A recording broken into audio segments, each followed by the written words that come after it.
Hello, I'm Bob Rowley, ex-test driver on BSA and Nortons.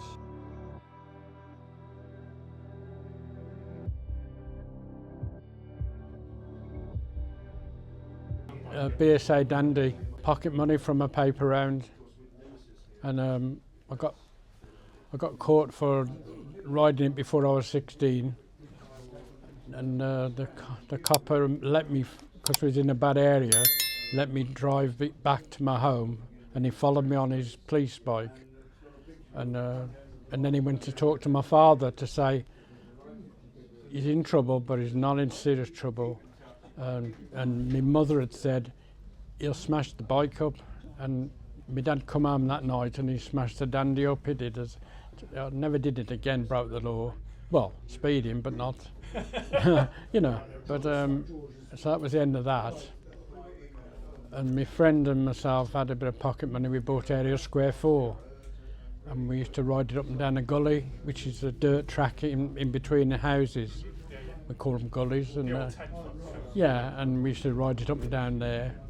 So that was probably the second bike. Never on the road though, that one. And then Ariel Leader, which I passed my test on, and then a Velocet. A fair few at the beginning there. Then. Yes, Velocet, and then I got a job. I was instrument maker in my father's instrument company, doing scientific instruments, but the pay was horrendous, bad. BSA's pay was higher, so I got a job there, and on the last day they offered me nearly the same matching money, and I was that upset because they'd kept me on a low wage for so long that I'd still went.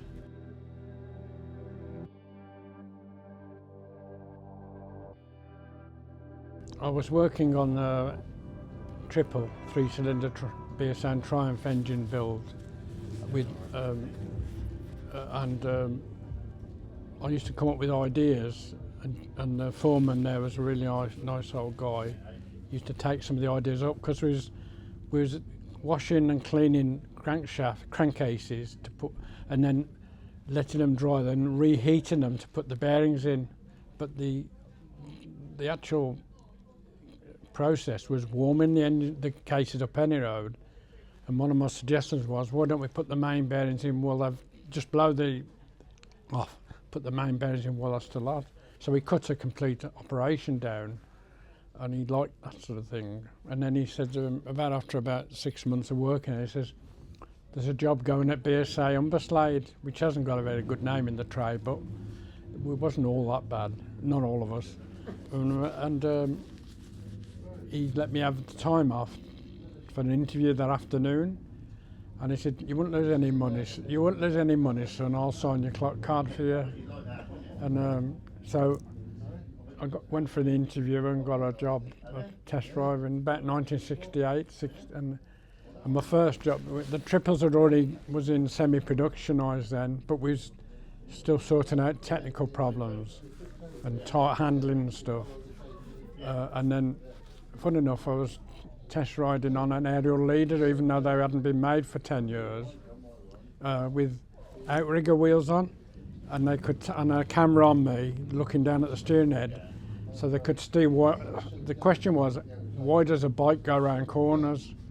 And they had high-speed filming me and stuff. And going along the straight, the engineer says, we can't understand this. The bike is leaning over all the way down the straight, and it's not the same. As you go faster, it leans over more.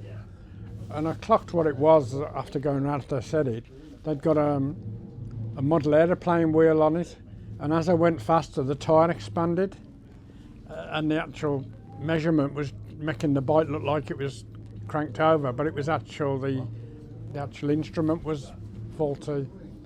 So that sort of inquiring mind endeared me to people, like, because I worked. You gave good feedback. I worked with Doug Hele, very first time in '68, and worked with him all the way through Kitts Green, and then Shenston, through to his retirement.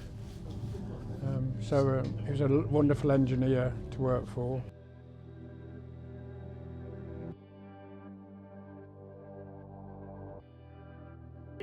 would be the Victor, 440 Victor. That was, I did 30,000 mile on that, and I had white knuckle problems with the vibration, and I lost countless rear subframes, and that was that one. A60, A70s, which was a 750 A65. I think we called it the Jumbo, and then I rode another one where it was really good. It was rubber mount. It had bearings front to back, and 180-degree crank, so that any vibration was cancelled out. It just rocked about, and I remember when I came in, I'd been really revving it 6,500, 7. And one of the engineers said, "I hope you've not been revving it, Bob, more than about 3 or 4, because the flywheel could fly apart." Well, of course I haven't, no. You know, so that sort of thing. And then tyre testing around circuits, Mallory Park or Alton Park, MIRA testing, round tyre testing.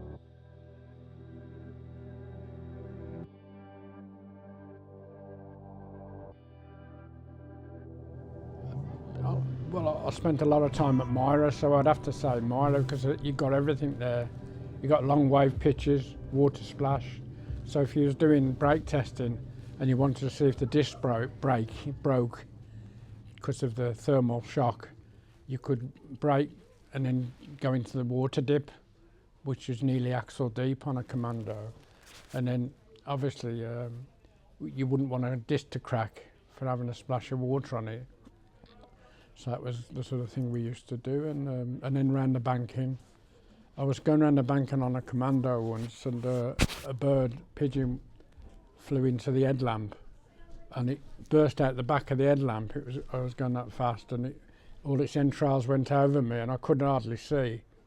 I could just see a bit, and I lifted my leg up, because there's a railing at the top of the banking, and the bike took the right-hand footrest off, and the rear silencer got bashed in on the railings, and I put my leg up and missed it, and rode back in, and people saw that, and so that was one of the excitements. I fell off on a triple going around the banking in the wet. They weren't 118 mile an hour, and yeah, so basically on a triple, the primary chain, we had a problem where they was misaligned, and I was braking on us, the primaries on the triples, and that was a bit of a production problem, but we found it before it got its problem, and that took me off, and it was pouring down the rain, and I fell off around the banking. I always thought, what would it be like falling off around here? Well, I found out actually I was steering myself with my elbows and making sure I didn't go up, and a Jaguar car, brilliant, right behind me, covered me. I left the bike, covered me with his hazards on, because there was other cars coming down after me, and that was quite exciting. So I think the last time I fell off a bike was a police bike, and it was due to be collected the next day. They'd come all the way down from up north, from Carlisle, to collect this bike, and I binned it on the way home, broke it, and I lost. I'd rode in the Scottish 6 days trial, and I bought a quite expensive tachometer watch, and it fell off my wrist in that accident. And 20 years later, my friend, an ex-tester, he had a Geiger counter, professional one, so we went along the edge looking for it, and a person said rang the police and said there's some strange people.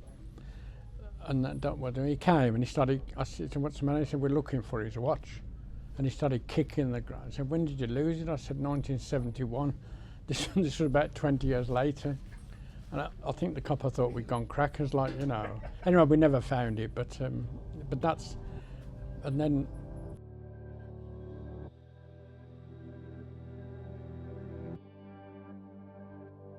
I got made redundant. We got married in September the 4th, 71, and got made redundant about 2 months after that. We got a mortgage and everything, and someone who worked at Norton Experimental called Barry Kefford knew me, and they needed a test rider, and he organised a tester to come and pick me up. So I dropped off on the Friday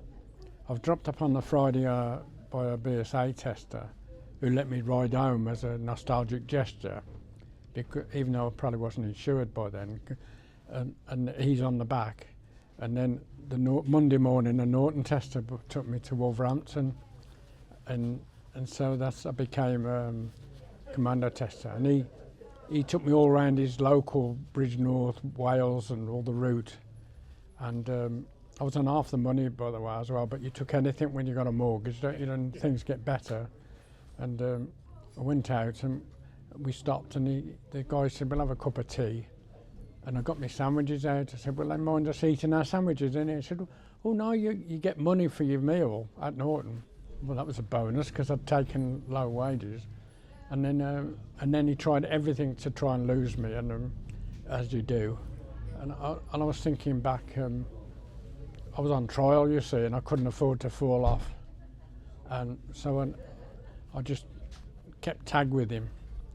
But basically then testing disc brakes was an issue with those, and I had a disc brake shear on me once, and Stefan Bauer, I don't know if people would know Stefan Bauer, he was a designer, and Dennis Paul was there, and I just came in and said, "Oh, we just wanted to see how this disc is going," and I held the brake hard on, and I was pushing the bike backwards and forwards, and the mechanics clock straight away and was going like this, because "Oh, that's nice and firm," Stefan Bauer says. But I was wheeling the bike. What it was, all the rivets had sheared on it, and he says, "Oh," he said, "well, we use aircraft quality pop rivets next time." I said, "Next time you can come on the back as well." And of course, everyone's looking around, and Dennis Poor started laughing, and they all start laughing, "You with me?" and stuff. And so basically, that's sort of the things that we did. They wrote procedures for brake fade tests, and I outright some of them as well, where you had to brake clutching from 100 mile an hour, clutching with the front brake test on its own, and then the back brake test on its own, and then both always clutching.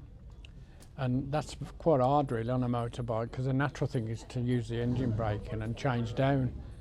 But they wanted to actually see the effects of the actual brakes, and I think other things, PAVI testing. It was when I was at BSA though, I broke 7 fork legs in one test, and they just dropped down inside the slider, and you just got off on one stanchion, and they all broke about an inch below the bottom yoke, and it was fatigue. And again, we'd ridden for about a year on test and not had one break, and we'd ridden, the scramblers was using the same forks, Jeff Smith and people like that, and they wasn't breaking. And I said, "Has anyone tested a standard, the older type forks and bikes on here?" No. 2 days later, 5 Royal 500cc A65s arrived, brand new, off the track, because I think they couldn't sell them, and there was like spare.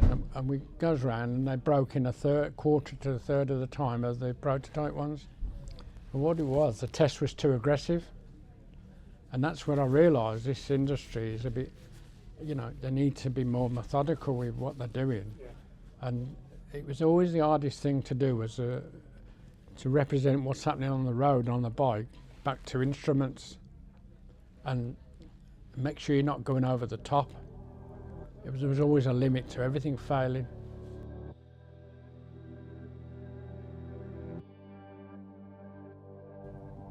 Would have to be, I'm afraid, the Rotary, because I rode every prototype Rotary, and I even rode Brian Crichton's prototype racer that he built it with Dave Evans, and I rode that round the banking. and I was clocked 170 around there, and on one of Brian's race bikes I lapped 158 average lap. But we always knew the Rotary had potential, but Brian brought the best out of it, Brian Crighton. And he was very forceful in what he wanted to do. And in the end, the chairman let him do it, and that was a good thing. And I give him support by letting him have semi-broken parts, or reject parts, broken, yeah, to build. So, because he hadn't got a budget to speak of, and he was always grateful for that. And so Brian ended up getting, we went from 80 horsepower, 84 brake horsepower. Brian's getting up to 130, 140 in stages. Every time he come past my office, he'd say 120 now, Bob, because we knew the gearbox wouldn't take it, you know, the rotary gearbox. And but basically I rode every single one from a single pull start in a BSA frame right the way through. And Doug Hele rejoined the Norton about 6 years before he retired, and he was wonderful the way he methodically did things. And I remember once we was doing some tyre tests, and he used to do a blind test on people where when you came off your bike back to the pits, he wouldn't let you stand by others when you're telling them. He'd take you away with a clipboard and listen to you. And then we went and some lunch, and then in the afternoon I went out on the bike again, and I says, I'll be honest with you, Doug, I can't tell a difference. Doug had done something that was better. I'd say it's the difference between night and day. And any test rider would tell you them are lovely problems to get solved, because there's no doubt in your mind. Because we hadn't got instruments. The instruments was our backsides in them days. And he says, and then there's other people that he'd hired was coming in telling him what he thought he wanted to know. It's not so good, you know, and things like that. And then I said to Doug, Doug, I can't. It's no different. And he says, no, we haven't changed nothing. So he was testing you as well as testing the bike with your feedback. And some people didn't like him for that, but I liked that.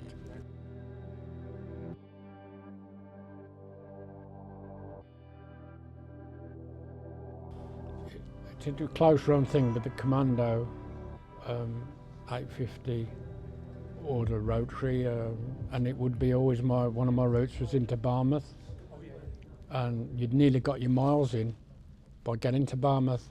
So in winter, you knew terribly, it was terribly cold, but you knew that you had to get back home, and your miles would be in.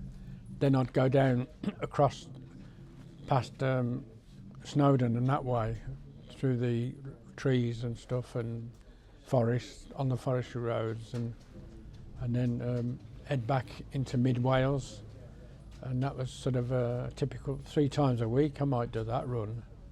So at Norton it was about 340 mile a day.